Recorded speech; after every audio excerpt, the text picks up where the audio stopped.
kesempatan kepada kita semua untuk bisa bersama kembali dalam pembelajaran produk kreatif dan kewirausahaan. Anak-anakku sekalian, untuk memulai pembelajaran, silahkan untuk dipimpin doa. Ibu minta Aziz untuk memimpin doa. Sebelum belajar, mari kita berdoa. Berdoa dalam hati mulai. Doa selesai. Kita absensi dulu. Fauzi Ridwan, Fitriani. Kemana Fitriani? Oh iya, sakit ya. Alia, Ibu akan ingatkan kembali tentang pembelajaran yang lalu tentang peluang usaha. Ya, penentuan produknya, produk untuk dijadikan peluang usaha. Ingat ya, pertemuan yang sekarang materinya tentang hak atas kekayaan intelektual. Tapi sebelumnya, Ibu akan coba memberikan kompetensi dasar dan indikator pencapaian dulu ya. Kompetensi dasar yang akan kita ambil pada pembelajaran hari ini adalah memahami hak atas kekayaan intelektual, di mana pada KD ini indikator pencapaian kompetensi yang pertama itu mengemukakan pendapat tentang apa sih sebenarnya hak atas kekayaan intelektual, kemudian menganalisis manfaatnya.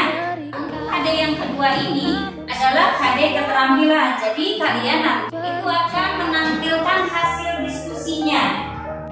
Tujuan dari pembelajaran yang pertama, kalian bisa mengemukakan pendapat sendiri tentang HKI, dan kelimanya adalah kalian mampu menampilkan hasil dari diskusinya. Jadi nanti kalian diberikan satu masalah untuk didiskusikan. Masalahnya apa? Yaitu tentang pemalsuan produk, tentang pembajakan. Nah, produknya ini terlindungi hukum tidak? Bisa nggak dipalsukan oleh pihak lain seperti itu? Kita masuk ke materi pengertian dari HKI atau hak kekayaan intelektual, yaitu adalah hak yang berasal dari hasil kegiatan intelektual manusia yang memiliki manfaat ekonomi. Ada manfaat ekonomi di situ. Ada jenis dari hak kekayaan intelektual. Di sini ada hak cipta, hak paten. Anak-anak sekalian, ini ada video tentang hak atas kekayaan intelektual. Pemalsuan atau pembajakan produk dapat menyebabkan kerugian besar, bahkan kebangkrutan. Tak hanya produk luar negeri, banyak juga produk lokal milik IKM yang dipalsukan oleh IKM lainnya.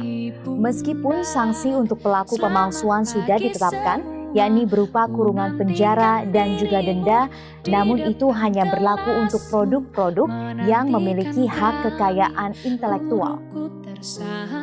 Meskipun sanksi untuk pelaku pemalsuan sudah ditetapkan, yakni berupa kurungan penjara dan juga denda, namun itu hanya berlaku untuk produk-produk yang memiliki hak kekayaan intelektual.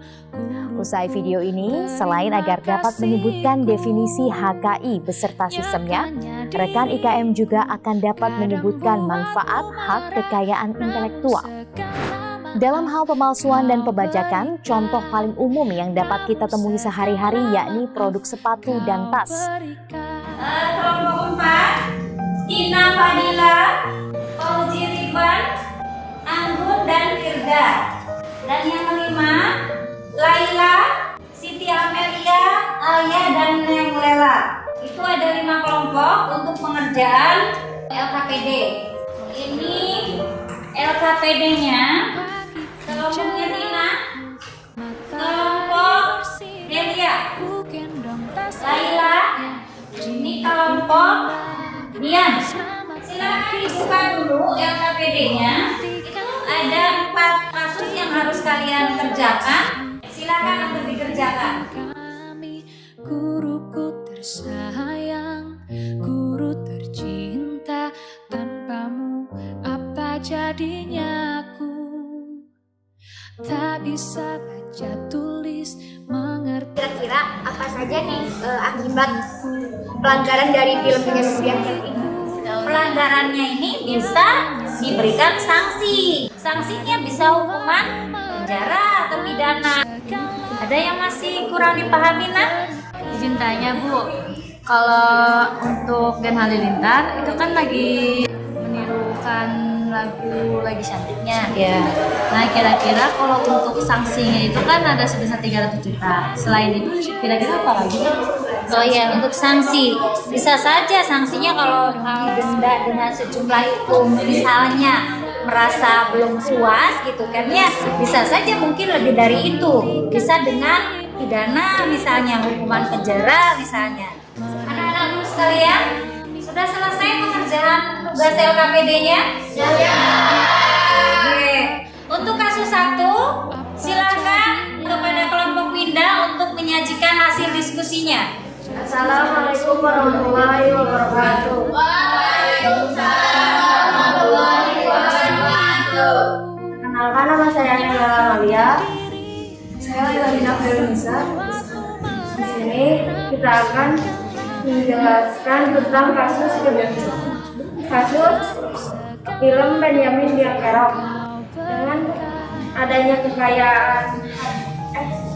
adanya hak kekayaan intelektual, memberikan keputusan hukum bagi pemegang hak dalam melakukan usahanya dari gangguan pihak lain.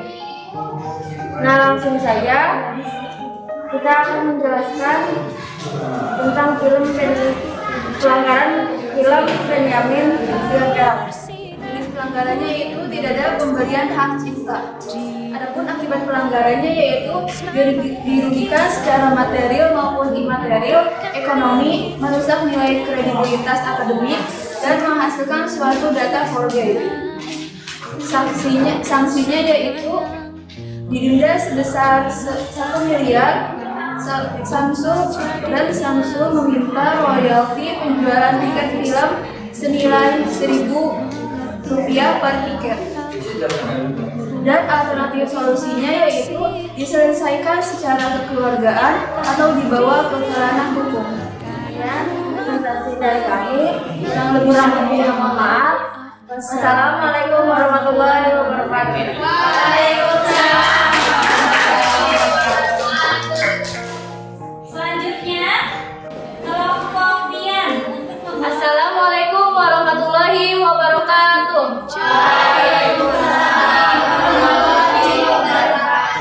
Perkenalkan, nama saya Dianur Febriani dan teman saya yang di sebelah Nur Aini Zahra. Di sini kita akan memaparkan presentasi tentang hak kekayaan intelektual. Nah, apa sih hak kekayaan intelektual? HKI atau disebut juga hak kekayaan intelektual yaitu hak yang timbul dari hasil olah pikir yang menghasilkan suatu produk atau proses yang berguna untuk kepentingan manusia. Dan di sini kita juga bakal membahas hak cipta. Hak cipta yaitu hak eksklusif pencipta yang timbul secara otomatis. Nah, kasus apa sih yang kita pelajari di hak cipta ini? Contohnya, kasus pelanggaran hak cipta lagu oleh Gen Halilintar pada tahun 2021. Halilintar Anovial Said dan Lenggogeni Umar Faruk yang dikenal dengan Gen Halilintar dinyatakan terbukti melakukan pelanggaran hak cipta terhadap lagu berjudul Lagi Cantik. Mahkamah Agung atau MA menghukum keduanya untuk membayar ganti kerugian sebesar 300 juta. Gen Halilintar dinilai mengubah lirik lagu Lagi Cantik dan mereka membuat video serta mengunggahnya di akun YouTube Gen Halilintar tanpa izin dari PT Naga Suara Publiserindo yang menaungi para pencipta lagu Lagi Cantik. Majelis Hakim menyatakan perbuatan keduanya yang mentransformasikan ciptaan dan komunikasi ciptaan adalah pelanggaran hak cipta. Nah, jenis pelanggaran yang dilakukan oleh Gen Halilintar yaitu termasuk hak cipta karena telah mengubah lirik lagu Lagi Cantik dan merekam, membuat video, serta mengunggahnya ke akun YouTube Gen Halilintar tanpa seizin dari pencipta, yaitu PT Naga Suara atau Publiserindo. Akibat pelanggaran itu yaitu dirugikan secara ekonomis dan merasa tidak dihargai sebagai pencipta. sanksi yang dikenakan kepada Gen Halilintar yaitu diberikan hukuman untuk membayar ganti rugi sebesar 30 juta. 300 juta, maaf, kesalahan. Alternatif solusi yaitu telah diselesaikan dengan cara membayar denda. Nah, segitu aja materi yang kami sampaikan. Kurang lebihnya mohon maaf. Assalamualaikum warahmatullahi wabarakatuh. Selanjutnya kita ke bagian akhir dari pembelajaran kita, yaitu memberikan refleksi dan kesimpulan dari materi hari ini. Silakan untuk Firda untuk memberikan kesimpulannya. HKI adalah hak yang timbul dari hasil olah pikir yang menghasilkan suatu produk atau proses yang berguna untuk manusia, atau hak untuk menikmati suatu kreativitas intelektual secara ekonomis. HKI juga memiliki manfaat, yaitu perlindungan terhadap penyalahgunaan atau pemalsuan oleh pihak lain. Kedua, perusahaan mendapat citra positif. Ketiga, terhindar dari kerugian akibat pemalsuan. Keempat, menjamin kepastian hukum bagi pencipta. Kelima, pemerintah mendapat citra positif dari Badan Perdagangan Internasional WTO. Mungkin itu saja kesimpulan yang dapat saya sampaikan. Terima kasih. Ya, kita berikan aplaus.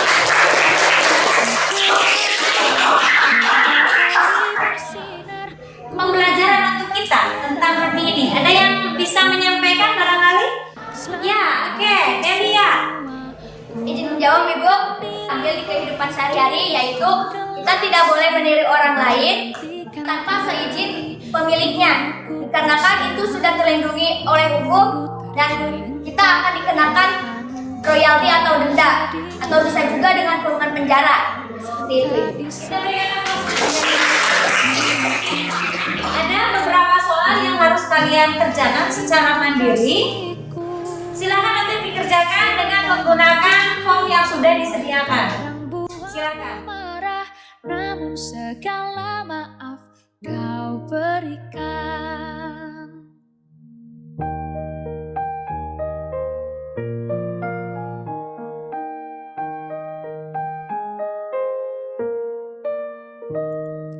Pagiku cerahku, matahari bersinar. Untuk soal mandiri, sudah selesai semua? Ya, Sudah selesai, silakan dikumpulkan. Untuk pembelajaran hari ini kita sudah tuntas, dan pembelajaran yang akan datang kita akan coba untuk mengenali dasar hukum, kemudian proses pengajuan dan prosedurnya seperti apa. Jadi kalau kita sudah membicarakan dasar hukum, orang-orang itu yang terlibat di dalamnya, penggugat dan yang tergugat, itu pasti akan mematuhi aturan hukum yang sudah diberlakukan di pemerintah Indonesia. Oke, pembelajaran sudah selesai. Kita berikan aplaus untuk kita semua. Untuk selanjutnya kita berdoa bersama. Silakan untuk dipimpin doa. Fauzi. Sebelum mengakhiri pelajaran, mari kita berdoa. Berdoa dalam hati mulai. Berdoa selesai. Beri salam. Assalamualaikum warahmatullahi wabarakatuh. Waalaikumsalam warahmatullahi wabarakatuh. Terima kasih.